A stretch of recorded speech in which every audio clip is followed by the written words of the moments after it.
காஞ்சிபுரம் வரதராஜ பெருமாள் கோவிலில் வைகாசி பிரம்மோற்சவத்தை ஒட்டி கருட சேவை உற்சவம் வெகு விமர்சையாக நடைபெற்று வருகிறது. அந்த காட்சிகளை தற்போது பார்க்கலாம்.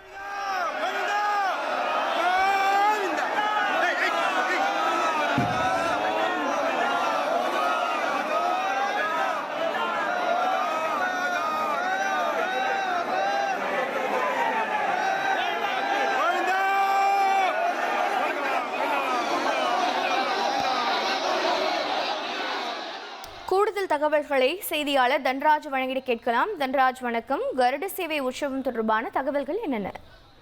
உலக பிரசித்தி பெற்ற அத்திவரதர் கோவில் என்று அறியப்படுகின்ற காஞ்சிபுரம் வரதராஜ பெருமாள் திருக்கோவிலில் வைகாசி பிரம்மோற்சவம் கடந்த 2 நாட்களுக்கு முன்பு கொடியேற்றத்துடன் தொடங்கியது. அதனைத் தொடர்ந்து இன்று 3வது நாளாக இந்த கருட சேவை உற்சவம் வெகு விமர்சையாக நடைபெற்று வருகிறது.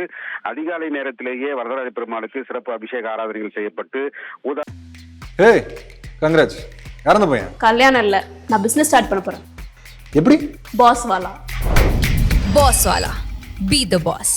நிறப்பட்டு உடுத்தி அந்த மலர் மாலைகள் என்று சொல்லக்கூடிய பல்வேறு விதமான மலர் மாலைகளை அறிவித்து தங்க கருட வாகனத்தில் எழுந்துள்ள செய்தனர். பின்னர் மண்டபத்திலிருந்து ஆழ்வார் பிரகாரம் வழியாக சுற்றி வந்து கோபுரத்தில் தரிசனம் தந்தார். அதனைத் தொடர்ந்து ஏராளமான பக்தர்கள் 2 கொடைகளை பிடித்தபடி வந்த பெருமாளை ஏராளமான பக்தர்கள் தொடர்ந்து வந்து பார்த்து வணங்கி வருகின்றனர். காஞ்சிபுரம் மாவட்டம் முழுவதுமே தற்போது இந்த காஞ்சிபுரத்திற்கு பொதுமக்கள் ஏராளமானவர் இந்த கருட சேவை தரிசனத்தை கண்டுகளித்து வருகிறார்கள். வழிநெடுகிலுமே ஏராளமான பக்தர்களுக்கு அன்னதானங்களும் வழங்கப்பட்டு வருகிறது. இது தற்போது நிறைவாக இருக்கிறது. தகவல்களுக்கு நன்றி தன்ராஜ்.